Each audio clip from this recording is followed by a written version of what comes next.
Fatır suresi Mekke'de nazil bo'lgan. Jami 45 oyat. Nihoyatda shafqatlik va mehribon Allohning ismi bilan boshlayman. Jimi hamdu sana osmonlarni va zaminni o'rnaksiz yaratquchi, farishtalarni ikki qanotliq, uch qanotliq, to'rt qanotliq elchilar qilg'uchi Allohga xosdir. Allah yaratishda xolig'ini ziyoda qiladi. Allah haqiqatan har narsaga qodirdir. Allah rahmetidan kishilarga oshgan narsani hargizmi to'sib qololg'uchi bo'lmaydi. Allah rahmetidan to'sgan narsani Allah to'sgandan keyin uni hech qo'yib berguchi bo'lmaydi. Allah g'olibdir, hikmat bilan ish qilg'uchidir. Ey insonlar, Allohning sizlarga bergan ne'matini yod etinglar. Allohdan boshqa sizlarga osmondan va zamindan rizq berib turadigan yaratquchi bormi?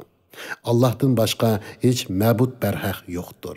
Allah'ның ibadetidan qandaqmı baş tartısılar?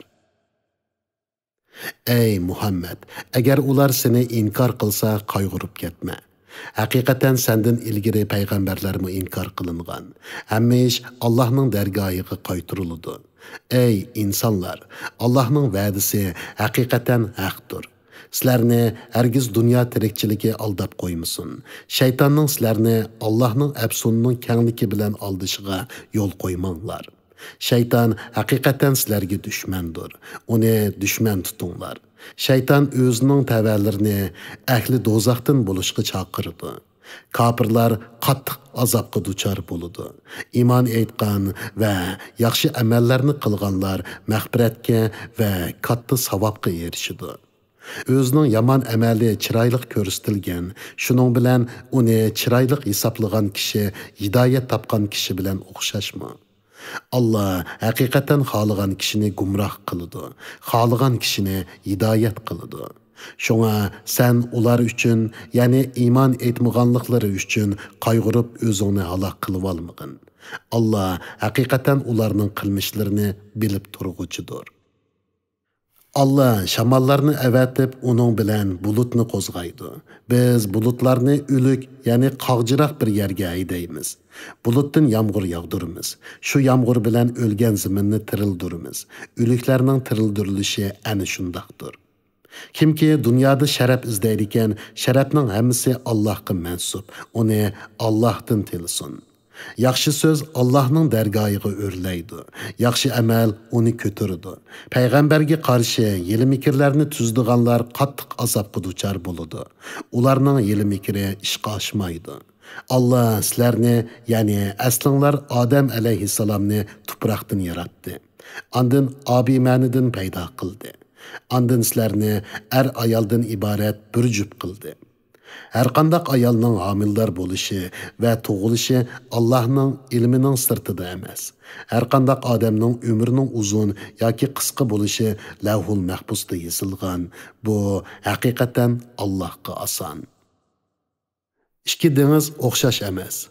Buning suvi tatliq, tamlik bo'lib, qalbin silliq o'tadi. Bu nihoyatda ochiq, tuzliq.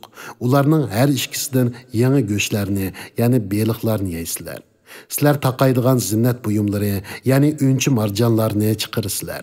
Allohning amri bilan yuktoq, yemak-ichmaklar qachilangan kemalarning dengizda do'lqin yerib ketayotganligini ko'rsizlar. Bu Allohning ne'matini talab qilib shukr qilishinglar uchundir. Allah kechini kunduzga kirgizdi, kunduzni kechiga kirgizdi. Shuning bilan kechi kunduzning uzun qisqa bo'lishi joylar, fasllar bo'yicha navbatlashib turdi. Allah kun bilan oyni bandalarning manfaatiga bo'ysundirib berdi. Har ikkilisi muayyan muddatgacha, ya'ni qiyomatgacha o'z o'qida sayr qiladi. Ana shu Allah sizlarning parvardigoringlardir. Padişahlık onunğa xasdır. Allah'ını qoyub çoqunuvatqan məbudlarınlar qılçilik nərsiga ega emas. Əgər ularni çaqırsanglar, sizlərning çaqırğınыңlarni anlamaydı. Anlagan təqdirdimi sizlərga cavab qaytaralmaydı. Qiyomat kuni ular Allohga ularni sherik qilganliklarini inkor qiladi. Mushriklarning va ularning ma'budlarining qiyomat kundagi ahvolini hech ahadi sana hammadan xabardor zotdek, ya'ni Allohdek aytib berolmaydi. Ey insanlar, sizlar Allohga muhtojsizlar. Alloh hammadan behojatdir, madhiyaga loyiqdir. Agar Alloh xolisa sizlarni Alloh qilib o'rninglarga yangi bir xalqni paydo qiladi. Bu Allohga qiyin emas. Hiçbir günahkar adam birovning gunohini ustiga ololmaydi. Gunohi og'ir bir odam boshqa birovni o'z gunohini ustiga ilib-ilishga chaqirsa, u yaqin tuqqini bo'lgan taqdirdimi, uning gunohidan ozroq narsani ustiga ilib ololmaydi. Sen faqat Parvardigorni ko'rmay turib, uningdan qo'rqadiganlarni, namozni ado qildiganlarni ogohlantirsan. Kimki gunohlardan poklanadi ekan, u o'zi uchun poklangan bo'ladi. Oxir qaytadigan joy Allohning dargohidir. Ko'r odam bilan ko'zi soq odam, ya'ni kofir bilan mo'min barobar bo'lmaydi. Zulmat bilan nur, ya'ni botil bilan haq barobar bo'lmaydi. Soyi bilan issiq, ya'ni jannat bilan do'zax barobar bo'lmaydi. Tiriklar bilan o'liklar, ya'ni mo'minlar bilan kofirlar barobar bo'lmaydi. Shubhisizki, Alloh haq da'vatni xohlagan kishilarga anglatadi. Sen qabrlardagilarga anglatolmaysan. Sen faqat bir ogohlantiruvchisan. Haqiqatan biz seni haq din bilan mo'minlarga xush xabar berguchi, kofirlarga ogohlantiruvchi qilib avatdiq. Qandaqla bir ummat bo'lmasin, uningga payg'ambar kelgan. Ular seni inkor qilsa, ulardan burun o'tgan ummatlarmi o'zlarining payg'ambarlarini inkor qilgan. Payg'ambarlari ularga ro'shan mo'jizlarni Ibrohim alayhissalomga nozil qilingan sahifalarga o'xshash sahifalarni Tavrat, Injildek nurliq kitoblarni ilib keldi. Ondan kofirlarni jazoladim. Ularga bergan azobim qandoq ekan, ya'ni ularga qandoq qattiq azob qildim. Ko'rmamsanki, Alloh bulutdan yomg'ir yog'dirdi.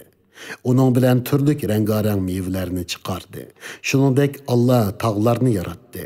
Tog'larning oq, qizillari, har xil rangdagi chiporlari va qopqorlari bor. Shuningdek, insonlarni, hayvonlarni, chahar paylarni xilma-xil rangli qilib yaratdi. Allohning bandalari ichida Allohdan faqat olimlarni qo'rqidi. Alloh haqiqatan g'olibdir. Bandalari ichida tövbe qilganlarni mag'firat qilg'uchidir. Şübhəsizki, Allah'ın kitabını tilovat qilib turadiganlar, namozni ado qiladiganlar va biz rizq qilib bergan narsalardan Allah'ın roziligi uchun yoshirun va oshkora sarf qiladiganlar kasod bo'lmaydigan tijoratni umid qiladi. Allah ularga ajrlarini to'liq beradi va marhamatidan ularga oshirib beradi. Allah haqiqatan nihoyatda mag'firat qilg'uchidir, oz yaxshilikqa ko'p savob berguchidir. Sana biz vahiy qilgan kitob, ya'ni Qur'on haqdir. İlgirki kitaplarının rastlıqını ispatlığıcıdır. Allah haqiqatan bandalarini to'liq bilguchidir, ko'rib turg'uchidir. Ondan biz kitap, ya'ni Qur'onni bandalarimizdan biz tanlagan kishilarga miros qilib berdik. Ularning ba'zisi o'ziga zulm qilg'uchidir. Ya'ni Qur'onni tilovat qilgan bilan bak amal qilib ketmaydi. Ba'zisi o'tirholdir. Ya'ni ko'p chaqlarda Qur'onga amal qilib, qisman chaqlarda amal qilmaydi. Va ba'zisi Allohning izni bo'yicha yaxshi ishlarni qilishga oldirg'uchidir. Ana shu katta marhamatdir. Ular hamisha turdigan jannatlarga kirdi. Ular jannatlarda oltin bileziklarni, marvoyitlarni taqaydi. Ularning kiyimi ipakdan bo'ladi. Ular aytdi: "Jimi hamdu sana bizdan g'am qayg'uni ketkizayotgan Allohga mansubdir." Bizning Parvardigorimiz haqiqatan nihoyatda mag'firat qilg'uchidir, oz yaxshilikqa ko'p savob berguchidir. Allah merhametinden bizni cennette turg'uzdi. Cennette biz hergiz jafo tortmaymiz, hergiz charchimaymiz. Kafirlar dozaq azobiga duchor bo'ladi. Ularning o'lib aram tepib qolmasligi uchun jonlari ilinmaydi. Ulardan azobmi yeniklatilmaydi. Kufrda haddidan oshgan har insonni ana shundoq jazolaymiz. Ular do'zaxda Parvardigorimiz bizni chiqarıversan, dunyodagi vaqtda qilgan amallarimizdan boshqa amallarni qilsak deb yalvorib tovlaydi. Allah aytadi: "Sizlarga umringlarni uzun qilib, vaz nasihat oladigan odam, vaz nasihat olalgudek vaqt bermidimmi? Sizlarga ogohlantiruvchi, ya'ni payg'ambar keldi-ku. Endi azobni tetinglar. Zolimlarga hech qanday yordam berguchi yo'q." Allah haqiqatan osmonlardagi va zimindagi g'ayibni bilguchidir.